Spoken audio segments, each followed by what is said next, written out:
أعوذ بالله من الشيطان الرجيم بسم الله الرحمن الرحيم صدر اجلاس حاجی دوست محمد خان په سټیج باندې موجود د قومي وطن پارټي د صوبې د کلتوري څانګې مشر ډاکټر عالم صاحب د قومي وطن پارټي د پېښور ضلع چیرمن ملک سلیم چمکنی صاحب د پېښور ضلع جنرل سیکرټري حاجی فخر زمان خان دلته کې موجود د قومي وطن پارټي د ضلع انفارمیشن سیکرټري امان الله خان اسرار خان چراغ شاه باچا او زما د بډبېرې د کلي مشرانو عزتمندو السلام علیکم زه ټولو کې اول خو د خپل لخوا او د قومي وطن پارټي د ټولو کارکونانو لخوا حاجی دوست محمد خان او د هغوی خاندان او د هغوی سره چې کوم ګڼ شمېر عزتمند مشران نن موږ سره په قومي وطن پارټۍ کې شامل شو هغوی ته هرکلیم وایم او دا یقینداني ورکوم چې دوی یو صحیح فیصله کړې ده انشاءالله یو ځای به د پښتون کام د ترقۍ د سوکالۍ لپاره یو ځای به جدوجہد به کوو او انشاءالله دا کام به د ترقۍ په لار روانوو دا موږ لپاره ډېر د خوشحالۍ او د عزت خبره ده چې دوست محمد خان د حکومتي پارټۍ نه استعفا ورکوي او موږ له راځي د دې دا مطلب دی چې د خلکو سترګې چې دي هغه د قومي وطن پارټۍ اړخ ته دي او موږ دوی ته او دوی سره چې کوم نور خلک دي او کم خلک چې مایوسه ناست دي هغوی ته دا ویل غواړو چې موږ به تاسو نه مایوسه کوو به د پښتون کام د ترقۍ سوکالۍ لپاره به هر قسمه جدوجہد به کوو به او انشاءالله دا کام به ترقۍ په لار روانوو عزتمندو دې نه مخکې چې زه نورې خبرې وکړم چونکې نن 23 مارچ دی او 23 مارچ ته ټول ملک کې منځلې کېږي لګیا دی په اسلام آباد کې لوی تقریب وشو په هرې صوبې دارالحکومت کې هم تقریبات وشو مونږ د 23 مارچ په حوالې سره ټول ملک له مبارکي هم ورکوو خو دا هم سره خبره کوو چې مونږ خو د 23 مارچ خو مانځو خو چې هغه ورځ باندې کمې خبرې شوې وې په 1940 کې 23 مارچ چې کله د پاکستان د وجود خوب کتل شو او هغه وخت سره چې کومه خبره شوې وه چې یاره صوبو ته به کومه صوبایي خودمختاري میلاویږي هغې باندې عمل نه کوو نن که مونږ وګورو نو ورکوټې صوبې چې څومره دي په دې ملک کې هغه مایوسه دي ورکوټي قومونه چې دي هغه مایوسه دي خصوصا به زه دا ووایم چې پښتانه چې دي ډېر زیات مایوسه دي د دې باوجود چې موږ سره دلته وسایل شته زمونږ دلته کې زمونږ په خوره باندې تیل پیدا کیږي زمونږ په خوره کې ګیس پیدا کیږي زمونږ په خوره باندې بجلی پیدا کیږي زمونږ معدنیات شته زمونږ نور داسې ډېر وسایل شته خو د هغې باوجود چې دی زمونږ قوم ترقي نه کوي زمونږ بچو ته روزګار نه میلاویږي زمونږ ته د بجلی مشکلات شته په دې بډبېرې کې زما خیال دی چې کم از کم 18-19 ګنټې لوډ شیډینګ به کېږي به او پکار وه چې دلته کې یو منټ یو سیکنډ بجلی نه تلې ځکه چې که موږ وګورو نو زمونږ صوبه د خپل ضرورت نه زیاته بجلی پیدا کوي ارزانه بجلی پیدا کوي د 1 روپۍ او 1.5 روپۍ یونټ بجلی پیدا کوي بجلی موږ ته نه پوره میلاویږي او چې کم میلاویږي نو هغه بیا په 1900 22 روپۍ یونټ باندې موږ ته میلاویږي نو دا موږ سره ظلم دی او دا موږ سره زیاتی دی دغه شانتې د تیل او د ګیس چې کومه فایده ده هغه زموږ صوبې ته هغه شانتې رونه رسېده زمونږ د نورو معدنیاتو فایده موږ ته رونه رسېدله نو موږ د دې 23 مارچ په مناسبت سره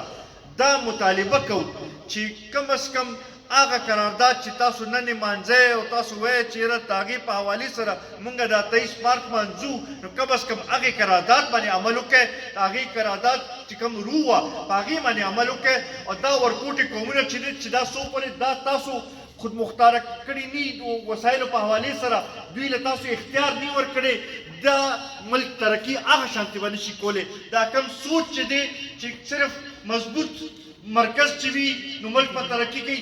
دا سوچ غلط دی. څو پورې چې صوبې ترقي ونه کړي دا ملک ترقي نشي کولی. نو موږ دا مطالبه کوو چې تاسو پښتنو له خپل حق ورکړئ. پښتنو وسایل چې دي هغه په پښتنو باندې ولګوئ. هله به دا ملک ترقي به کوي.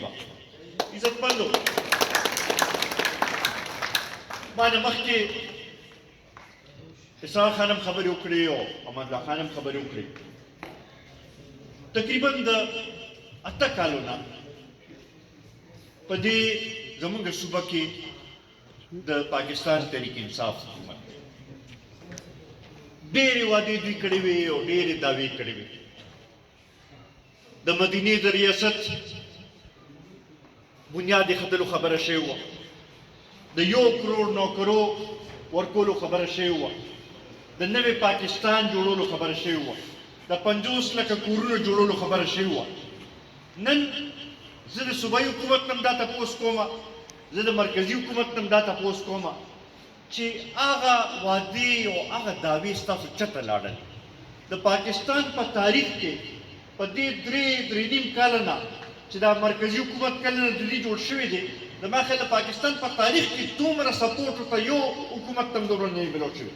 د هغې باوجود که موږ نن وګورو نو د خلکو په مسایلو کې اضافه شوې ده، کمی نه دی راغلی. کله نه چې دوی راغلي دي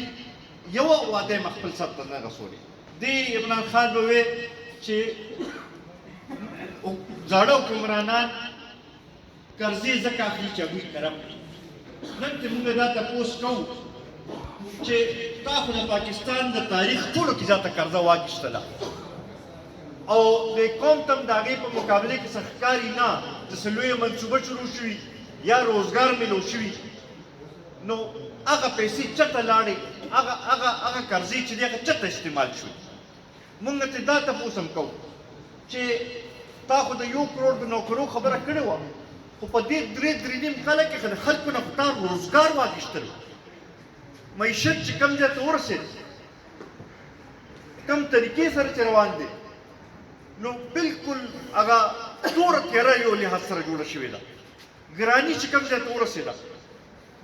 زما خیال دی دې نه مخکې به هم ګراني وه، خو دا دې حکومت کې دا لومړنی ځل موږ وکتل چې په کم نرخ باندې زه اوړه په سهار واخلم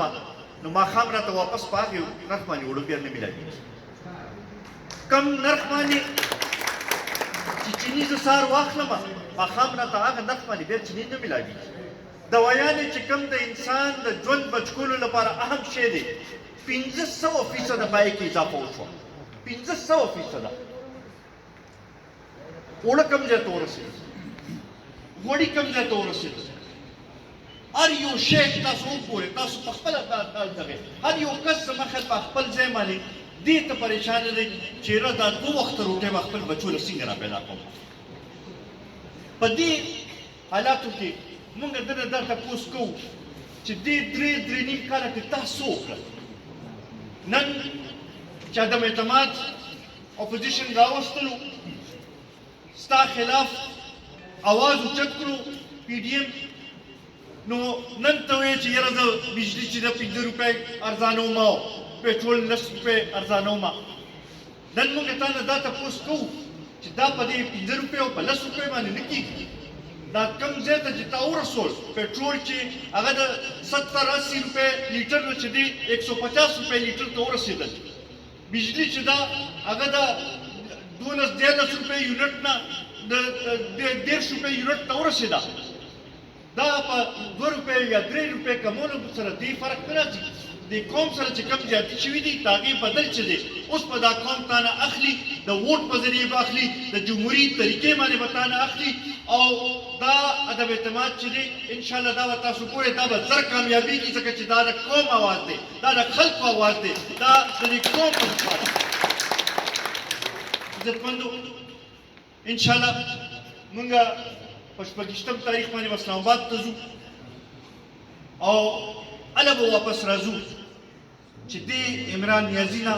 دا قوم چې دی دا ته خلاص کړو، دلته کې صحیح عوامي حکومت چې دی راولو، زر ته زر انتخابات پکېږي به په هغې کې د عوامو د منشا مطابق خلک منتخب شي دا مونږ غواړو چې دا وشي او دا مونږ ته پته ده چې سیاسي خلک راشي چې منتخب خلک راشي نو د دې قوم مسایل به حل کوي به خو سره مونږ دا یو دغه کوو چې دا کبي غټې پارټۍ چې دي په دې ملک کې